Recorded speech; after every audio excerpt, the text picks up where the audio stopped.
Well, the collaboration to bring Mother to life started when I was taken by a young actress I was mentoring to a production of The Crucible, directed by Matt Sholton, which was done as an indie production, and this young girl who was also called Noni was in it, and it was the most beautiful production I've ever seen, and I just wanted to meet Matt and find out, what his way of working was, because I've always found it really difficult to work with people who are more interested in showing me their ego and their importance than just bringing a beautiful work to life. And so what followed from that meeting was a number of years where we talked about the arts, what the arts meant to us, the writers that we loved, the kind of work we wanted to do. And Matt was and is Daniel Keene's most favoured director. Daniel loves the way Matt approaches his work, all of Matt's work as well as Daniel's work, and so I'd always been an admirer of Daniel's as well, and we just got together, and Matt and I worked on an MTC production together, which was actually the first time we'd worked together, and we realised that it didn't destroy our friendship, that we could actually work together and flourish and create an atmosphere that was pleasant but also highly conducive to being open and safe and communicating things that we thought were important about the human condition, and that's why we wanted to be part of the arts. To act as unifiers, not dividers, because there's enough of that. And to make people understand about each other and to stop judging each other. And we talked to Daniel. Matt said, what would you do if you could have your druthers, if you could do anything you wanted? And I said, well, I'd love to do a one-woman show. I've never done that. So we thought, let's approach Daniel. And we talked to Daniel over coffee at the new Sumner Theatre coffee shop. And we had about an hour-long meeting. We talked about our mutual love of Dorothy Hewitt, and my work with Dorothy went back a ways. I'd done the first production of The Man from Muckanuppin for the Perth Sesquicentenary, where Dorothy was asked to come in from the cold because she'd been banned from WA as a commie sympathiser and generally a loose woman. And she was invited, commissioned to do this wonderful, wonderful play about the dark side and the light side of the public and private face of everybody, set in WA.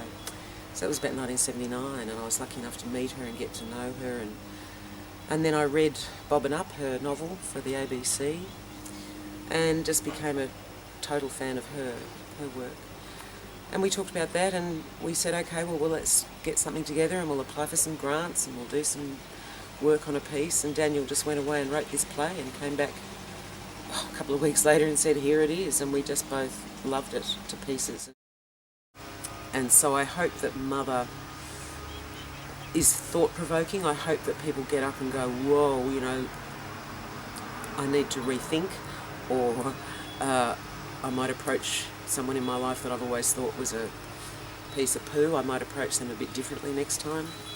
It might just make you feel a bit more for your fellow human beings, a bit more empathetic, and understand too the mask you put up to shield your pain. Because that's incredibly isolating. And it seems to me that we need works like this. That's what the arts can do at their best, and that's what this is to me, is to make us lower the mask and just say, I'm here in all my complexity. I'm not just an actress, I'm not just a housewife, I'm not a politician, I'm just a person with all my strengths and weaknesses, and Daniel gets that, and Matt gets that, and I get that, and I want everyone to get that. I'm really excited that this is going to be a regional tour, because to me that's where the real people are. In cities you get the same group of people coming to the theatres a lot of the time, and they're from a particular group in society. They go to the theatre because they like going to the theatre and it's something they do, by subscription or whatever. But if you can shake them out of their boots enough to say more than that was good where we go for coffee, it's quite difficult sometimes. And I know that, once there's a school of arts in every country town, once before electronic entertainment, people went to the live theatre, and my maternal grandmother toured Australia in 1906, going all around the regions from England, and it was vibrant. And I think a lot of times there's so much fear and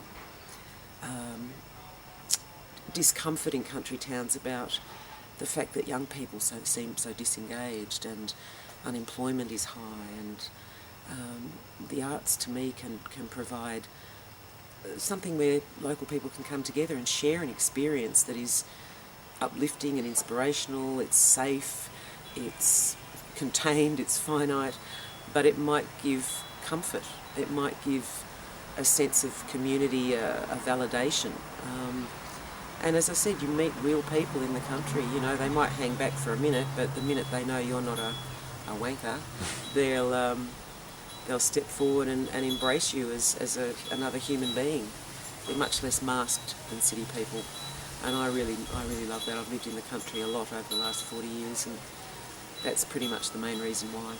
And I love this country, and it's a wonderful opportunity to see places I've never been to before, to work in some wonderful theatres, and to take the work of a great artist like Daniel Keene to an audience that might not know, and Dorothy Hewitt, you know, to people that might not know that work and that might inspire them to go and find other great Australian writers and more of the works of these people. So it's a spreading out of the sort of limited perception that we often have of the arts, that they're city-based and official and, you know, take it back to the people, really. The character of Mother, she's a woman who has never been able to speak, and I think that's true of a lot of women. Starting to change, but women, particularly women in her circumstances, have never had the ears of anyone who matters. They've been dismissed as being irrelevant, unimportant, and a lot of the things that have gone wrong for her would be classed in her time as women's issues and therefore not important or interesting. But in unmasking this character, there's a well of humour, and there's a well of disgust, and there's a well of vitriol, and there's a well of grief, a bit like everyone really. But I particularly relate to it because it's to do with her child and her circumstances and her mother and her father, and how we're all affected by our environments. If you saw Mother in the street, you'd probably cross the road. So my job as an actor is to take someone who appears to be unsympathetic and not worth bothering with, and showing you that she's not that far removed from you, really, if you drop the masks. Matt Sholton is one of the few directors that I've worked with who doesn't intimidate you, who doesn't make you feel like it's all about kowtowing to him, as if I would.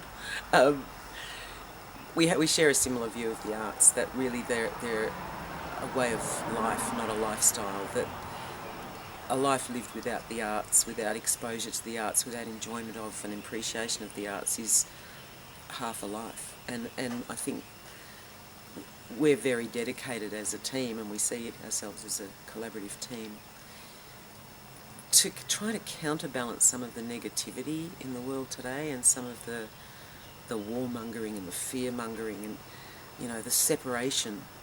And to us, that is the power of art, that it can make us reach through those barriers, those false barriers set up by society that say, you know, you have to be rich and famous or beautiful or whatever to matter.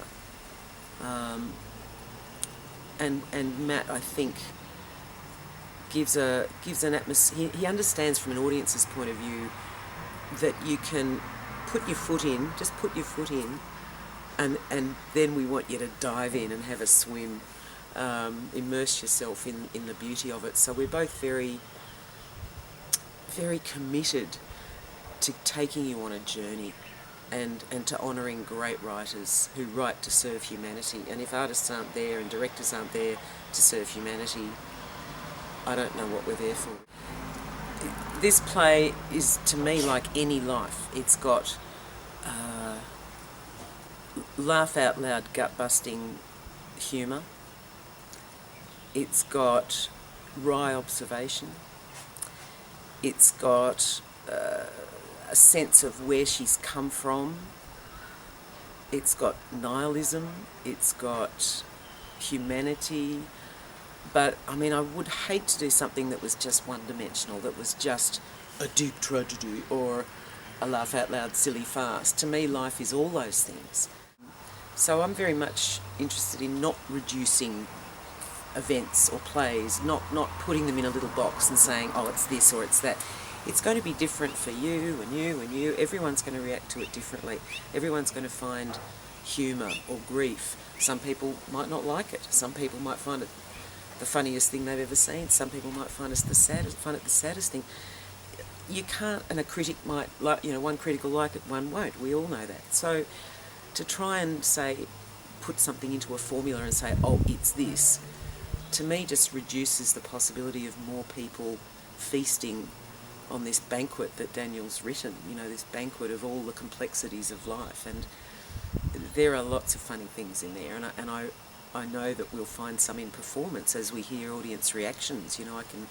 I love that. I love hearing gasps and laughs and tears. If I can promote and provoke an emotive response, whether it's hysterical laughter or disgust or whatever it is, job done.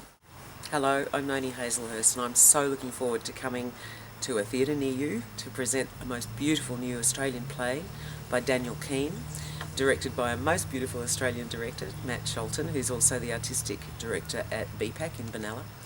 And it's a one-woman show, so there'll be not a lot of distraction. They'll have to concentrate. It's a wonderful play, and I'm so looking forward to seeing people in all parts of Australia taking it to the people. And I hope you'll come and see it, and I hope we can have a chat and get together. That's what theatre should be.